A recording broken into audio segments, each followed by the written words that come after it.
उत्तर प्रदेश में बलिया के दुर्जनपुर में कोटे की दुकान के आवंटन को लेकर चली गोली से जान गंवाने वाले जयप्रकाश पाल के भाई तेज प्रताप पाल ने बड़ा आरोप लगाया है। तेज प्रताप की माने तो आरोपी धीरेन्द्र प्रताप सिंह को पुलिस ने पकड़ने के बाद भगा दिया। इतना ही नहीं, आरोपी धीरेन्द्र सिंह को बैरिया विधायक सुरेंद्र सिंह का खासा करीबी भी बताया जा रहा है। मृतक पाल के बेटे और भाई ने मीडिया के कैमरे के सामने कहा कि आरोपी धीरेन्द्र को मौके पर पकड़ लिया गया था। मृतक के भाई तेज बहादुर पाल की माने तो पकड़े जाने के बाद धीरेन्द्र को पुलिस ने भगा दिया। तेज बहादुर ने कहा कि धीरेन्द्र वर्तमान बैरिया विधायक सुरेंद्र सिंह का चहेता है। धीरेन्द्र सिंह बीजेपी के फ्रंटल ऑर्गेनाइजेशन पूर्व सैनिक सेवा प्रकोष्ठ से जुड़ा है। वहीं मृतक के बेटे अभिषेक कुमार पाल ने बताया कि कोटा को लेकर हुए विवाद में उनके पिता पर 20 राउंड के करीब गोलियां दागी गई थीं। इसमें से 2-3 गोली लगने से उनकी मौत हो गई।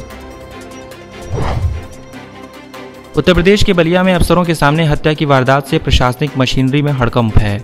आरोप है कि एसडीएम और सीओ के सामने बीजेपी नेता धीरेन्द्र सिंह ने एक शख्स की गोली मारकर हत्या कर दी। डीआईजी ने दावा किया था कि रात तक आरोपी को पकड़ लिया जाएगा, लेकिन अभी भी पुलिस के हाथ खाली हैं।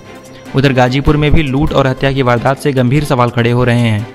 एक तरफ जहां कोटा आवंटन में गोलीबारी के दौरान बलिया में सरेआम अफसरों की मौजूदगी में हत्या की वारदात हुई, वहीं गाजीपुर में बदमाशों ने सरेराह एक युवक को गोली मारी और बाइक लेकर फरार हो गए। दोनों मामलों में एक भी आरोपी गिरफ्तार नहीं हुआ है। जिस तरह वारदात को अंजाम दिया गया है, उससे कानून व्यवस्था पर सवालिया निशान लग रहे हैं। बलिया वाले मामले में 8 लोगों को नामजद किया गया है, लेकिन अभी तक पुलिस की पकड़ से मुख्य आरोपी धीरेन्द्र बाहर है। रात में पुलिस ने धीरेन्द्र के घर के साथ कई जगह छापेमारी भी की, लेकिन कुछ हाथ नहीं लगा। आरोपी बीजेपी नेता के घर पहुंची पुलिस ने वहां खड़ी गाड़ियों और कुर्सियों को तोड़फोड़ कर अपनी खींच मिटाई। बताया जा रहा है कि वह बैरिया विधायक सुरेंद्र सिंह का करीबी है और बीजेपी के फ्रंटल संगठन से जुड़ा है। कोरोना वायरस के कारण 7 महीने से बंद रहने के बाद राजधानी लखनऊ में गुरुवार को सिनेमाघर खुल गए। इस दौरान थिएटर्स में दर्शकों की संख्या 9 के बराबर रही। पहले दिन 3 मल्टीप्लेक्स ही खुले। इस बीच कोविड-19 की गाइडलाइंस के तहत मल्टीप्लेक्स में पुख्ता इंतजाम दिखे। मल्टीप्लेक्स में शुरुआती शो खाली रहने के साथ ही बाद के शो में भी महज 2 दर्शक ही फिल्म देखने पहुंचे। निशादगंज स्थित उमराव सिनेमा हॉल में सोशल डिस्टेंसिंग के साथ ही थर्मल स्क्रीनिंग के लिए कर्मचारी मुस्तैद रहे। बीबीडी स्थित आइनॉक्स में भी कोविड-19 की गाइडलाइंस का पूरा पालन किया गया था। यूपी सिनेमा एग्जीबिटर्स फेडरेशन के प्रेसिडेंट और उमराव आइनॉक्स सिनेमा के डायरेक्टर मालिक आशीष अग्रवाल ने बताया कि पहले दिन दर्शक आने की उम्मीद भी नहीं थी। धीरे धीरे दर्शक बढ़ेंगे।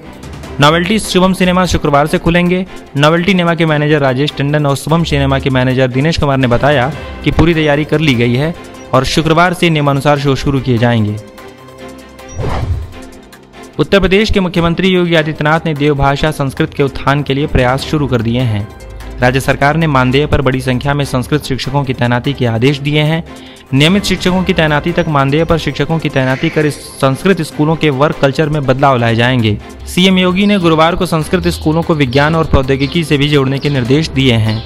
संस्कृत स्कूलों में पढ़ने वाले छात्रों के लिए भोजन और छात्रावास की भी व्यवस्था कराने का आदेश दिया गया है। सीएम ने कहा कि संस्कृत के प्रसार के लिए इसे आधुनिकता से जोड़ा जाना जरूरी है।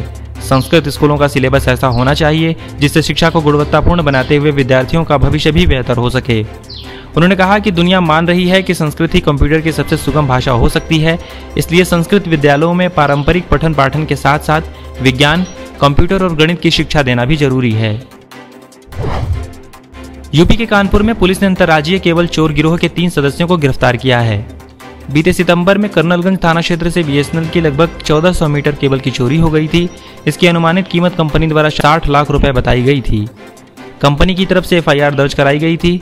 अंतर्राज्यीय केबल चोरों का गिरोह यूपी से लेकर बिहार तक फैला है। राज्यों के बड़े शहरों में यदि किसी बड़े प्रोजेक्ट पर खुदाई का काम हो रहा होता है तो इस गिरोह के सदस्य वहां पर सक्रिय हो जाते हैं। केबल चोरी करने के बाद यह उसे दिल्ली के कबाड़ी मार्केट में बेच देते हैं।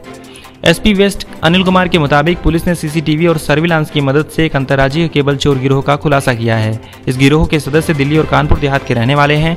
ये लोग नेशनल हाईवे से लगे बड़े शहरों को टारगेट करते हैं।